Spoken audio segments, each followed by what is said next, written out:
sauce is the key, we whipping it up. The sauce is the key, we cooking it up. The sauce is the key, we cooking it up. Hey, welcome back to another edition of The Sauce. I'm Derrick Mains, and this is Andrew Kolikoff as I point to my screen as if he is right here in the room, which he is not. Andrew, you having a good week? I am. Well, this is a big week here in Phoenix, it's a as you know. Huge week here in Phoenix. My goodness, the biggest of the big. It is the perfect storm. Both the Phoenix Open, which is a big deal here in Phoenix, is happening at the same time as the Super Bowl that's happening here in Phoenix. There's a Motel 6 in Phoenix that I think starting today, Tuesday, before the Super Bowl, is $1,600 a night. Yeah, I know. It's ridiculous, right? I mean, I used to have some Airbnbs, and the last time the Super Bowl was here, it was just killer. But it is crazy right now. And the roads are, everything is crazy out there because there is just so many people. I think they said there's 1 million visitors in town right now. And it's just nuts, right? The Phoenix Open, I'll be there Wednesday. I don't know if you're going to be up there at all this year, Andrew, but it is a big, show. I mean, it is a big BFD. It's a big freaking deal for the Valley. So it's cool to have so many people here in town and showcasing what Phoenix has to offer. It is, and it's a great town. So I think today we wanted to talk about a subject that I was just talking to Derrick about.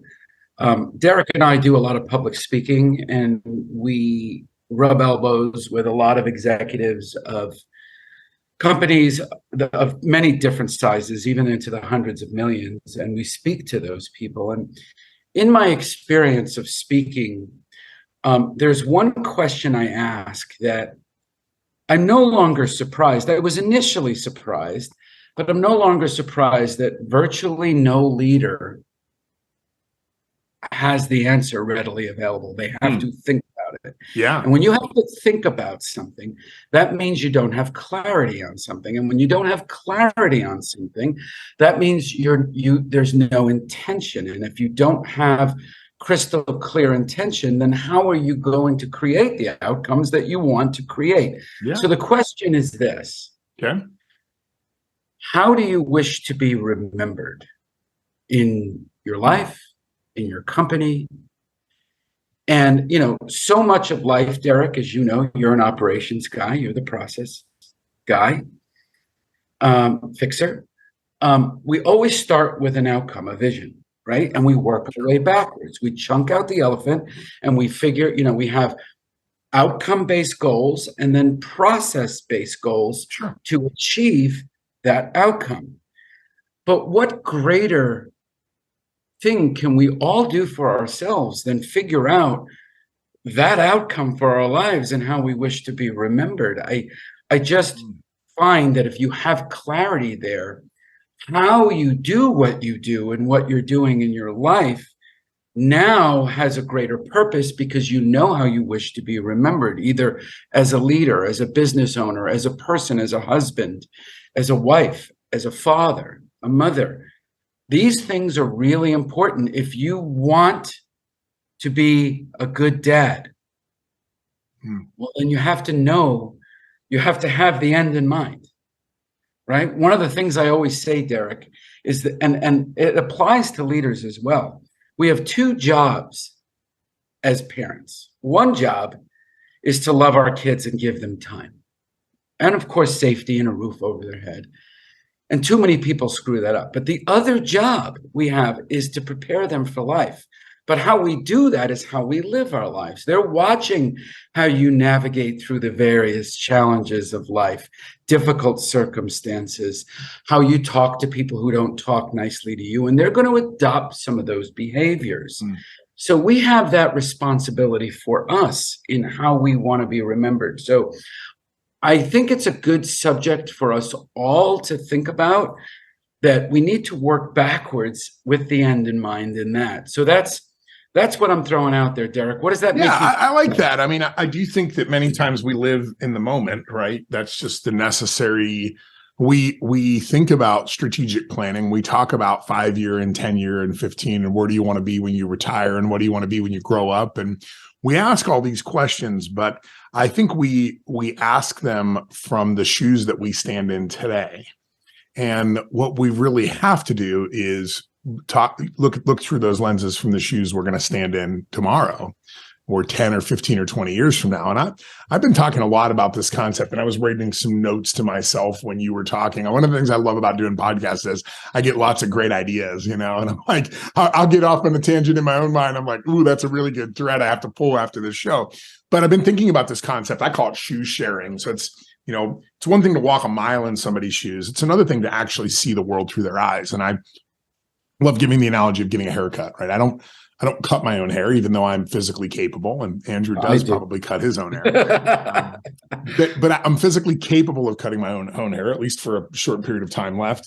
But I don't, and I don't because I cannot get the right perspective from the position that I'm in. Looking out through these into a mirror and trying to figure that out just doesn't work. So I pay somebody to do that for me. We have to be able to do the same thing. And this is really hard of getting out of your own head and actually gaining a perspective that's outside of self. I think it's one of the reasons that you see so many people messing with psychedelics nowadays, particularly on executives. I mean, this has become I am shocked at how many cocktail parties I have where the topic of, are you using LSD? Are you using mushrooms? This is coming up all the time now. And I think it's because we understand the value of perspectives. We understand that we've become more of a mature as a species. And we now understand that just because it's the way we see it doesn't mean that it's the way it is. And I do think that this is an exercise you need to perform. You've got to, sit back in your chair right now and think about your deathbed. Right. And look back on your life and ask yourself the question, what will I be remembered for? I think it's interesting, even with tools like ChatGPT, which has taken the world by storm in the last 7 or 8 weeks. I did a little experiment with it yesterday where I asked it, I gave it a very detailed prompt. It generated a response.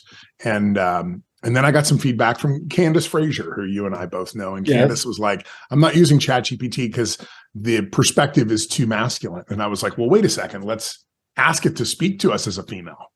Let's and it did. And then I asked it, I said, what are the differences? It gave me a whole list. It's like, oh, instead of using this word, I use this word, and this word, I use this word. And I changed the tone here and the intonation here and the message here. And I was like, wow.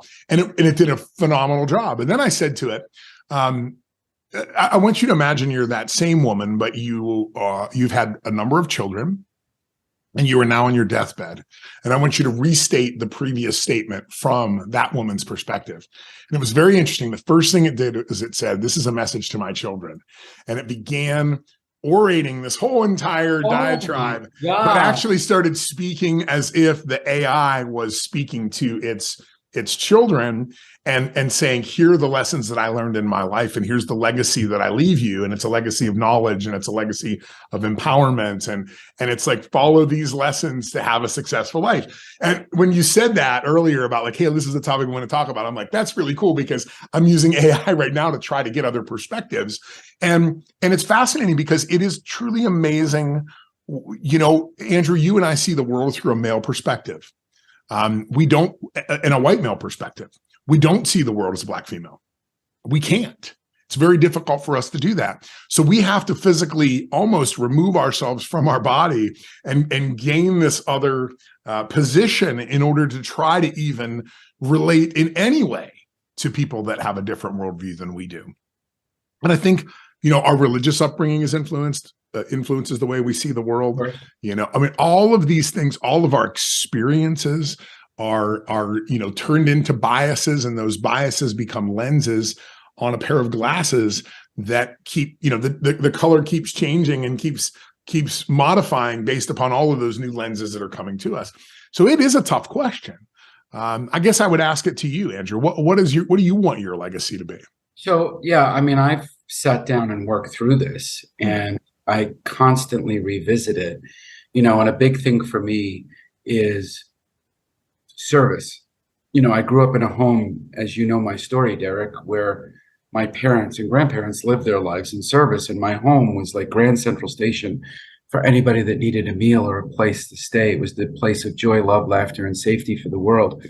And I saw firsthand how we were enriching people's lives and helping them and making a difference for them, and how my mom was this incredible person in so many people's lives. And I don't think my mom ever thought about how she wished to be remembered. She only knew how to be this person, right? Yeah. But for me, that was so impressionable because there are so many people, Derrick, the truth is, like Jim Morrison said in the 60s, people are strange. And a lot of people, don't have their shit together. But on the down low, they maybe drink too much. Maybe there's a drug issue. Maybe there was family violence.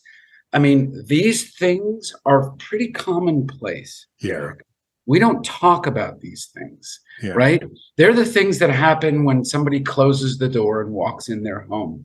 But it's a part of everyday living. And how I want to be remembered is to help these ordinary people, because unfortunately these problems are so ordinary, contextually with how they are in business. And that's something that my parents didn't do. And that's something that I'm very passionate about. So like when you said, you mentioned a commercial on coaching and leadership and culture, that's why I do what I do, because everything is contextual. How we are when we close that door is that same person shows up in that business. I mean, for me, there's a number of ways, things I want to wish to be remembered. But for me, that's, I think, the biggest way is to help people be better people, not just for themselves and their families, but inside their jobs, inside businesses, because we live two lives. It's like a tale of two cities, right? It was the best of times. It was the worst of times. We have our marriage to our family, our wife or spouse or whoever else, and then we have our marriage to our job and the people there. And we don't really think of it that way, but it requires the same level of introspection of what you want out of each in life and how you wish to be remembered in each. And I think that doesn't happen without clarity. Things don't happen in general, or certainly they don't happen quickly without clarity. I think clarity is really difficult because we are very biased individuals. But what I have found is when I post stuff that's controversial, my phone blows up. I get all these text messages, all these direct messages from people. And it's made me change my perspective on the content that I create. I'm like, oh, I got 14 likes. I'm like, yeah, but I got 10 text messages from CEOs. Okay, that tells you something, right? So views are, I think, becoming more and more important than likes. Well, and on top of that, I think it's even the audience. I would rather talk to 10 CEOs. Why? Because if I can influence those 10 CEOs that each affect 5,000 people, well, then my audience is much, much larger than that of 2,000 or 3,000 views or likes. So I think it's really getting very, very deep. And this is why you're seeing the rise of so many unique podcasts that have very, very small listener bases, because they're just very, very niche. People are strange. And when you find other people that are strange like you tend to want to listen to their podcast. But I think to that point, though, it's something that I'm going through myself, and it's something that I have really challenged myself for in this next year. And that is that I hire more consultants. Every single day, I'm employing somebody with a different perspective.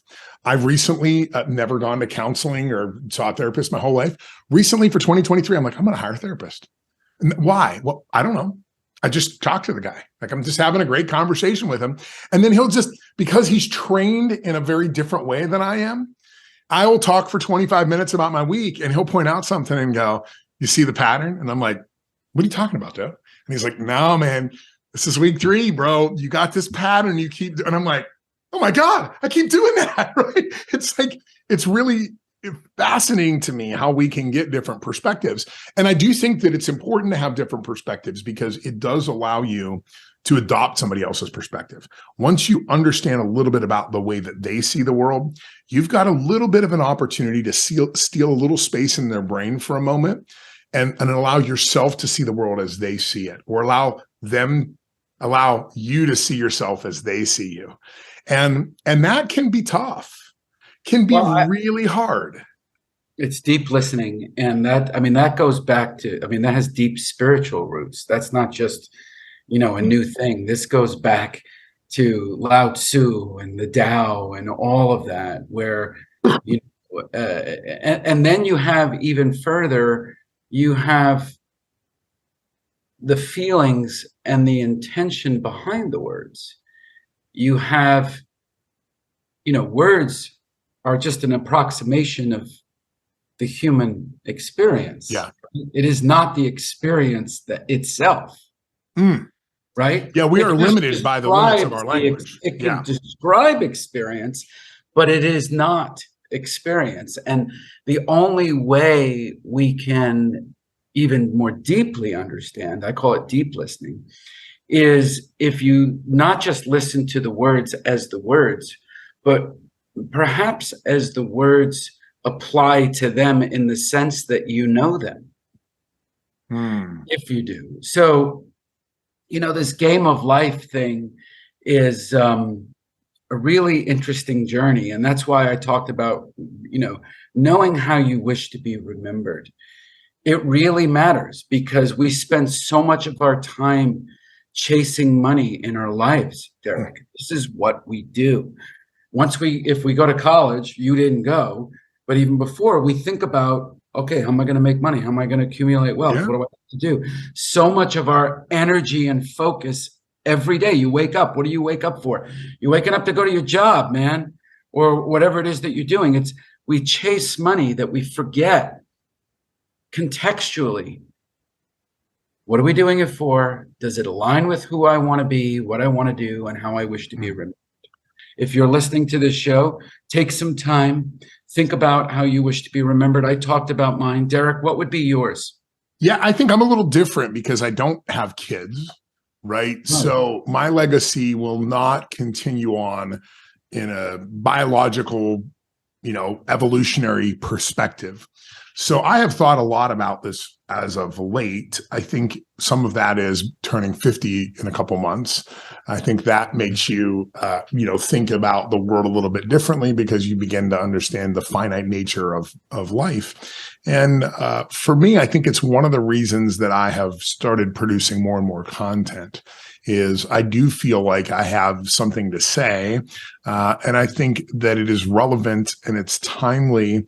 And I want to make sure that I get that message out there to a lot of people. And I think there's a self-serving aspect of it, as you would expect from a guy like me.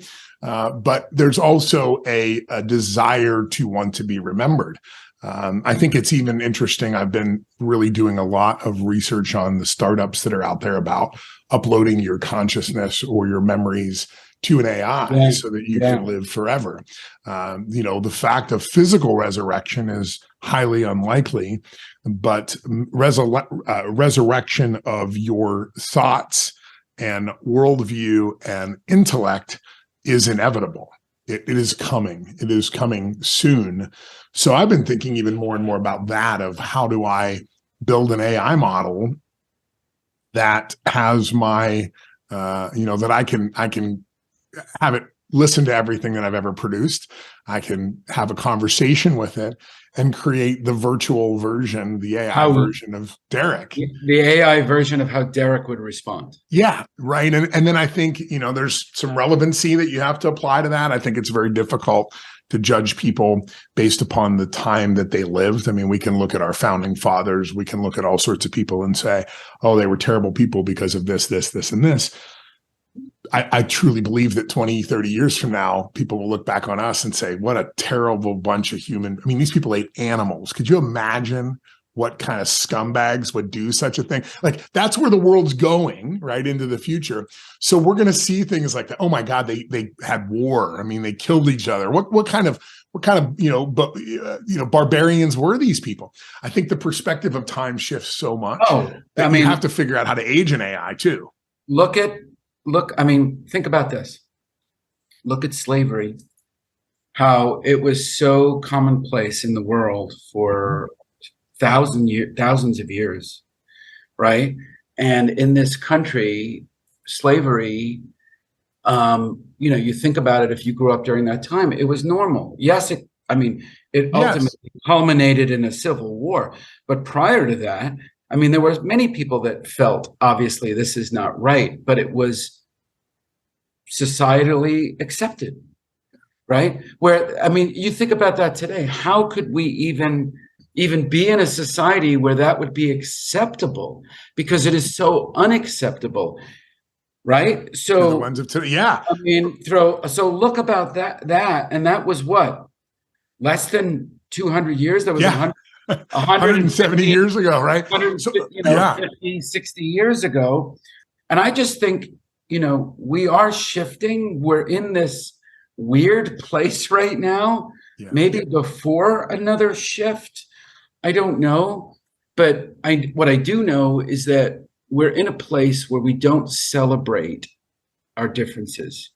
They are our enemies, whether they be political, religious, whatever it is. And again, I grew up in this home where you celebrated people's differences. You tried to understand their perspective. I think this is a topic I want to talk more about. So here's what I'd like to do. Let's wrap this one, but then let's come back and let's talk about this, because I actually have a very different opinion on this idea of celebrating differences. And I've read a couple books here recently that tend to show that maybe that might be a bad idea. So I'd like to discuss that further with you. So if you're tuning in, make sure that you like and subscribe here to our YouTube channel. Find Andrew and us on LinkedIn, do all the fun things. Make sure you come to a Secret Sauce Society event and reach out. Like we love to be connected with people. That's what we do as entrepreneurs and consultants here in Arizona and across the US. So until next time. Come on. The sauce is the key, we whipping it up. The sauce is the key, we cooking it up. The sauce is the key, we cooking it up.